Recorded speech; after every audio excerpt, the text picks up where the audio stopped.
สบายดีทุกคนพบกับคือสารเนตเก่ากับฮอนเดอร์อยู่เมืองไทยเนาะอยู่เมืองไทย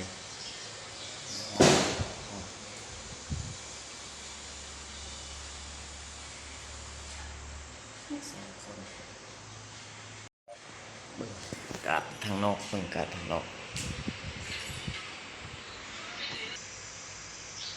นี่อากาศฮอนหลายพี่น้อง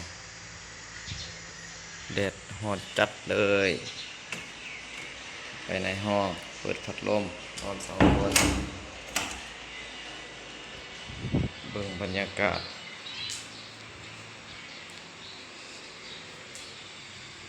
โอ้ยมันลายดูความฮอนโบแมนธรรมดา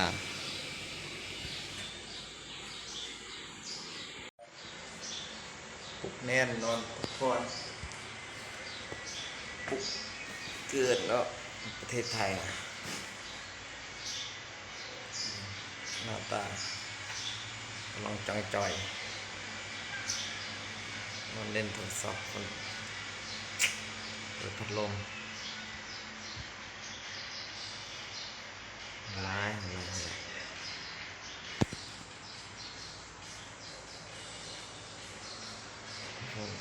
นอนสบาย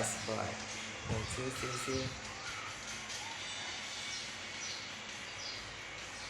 เวียดวันนี้เนาะ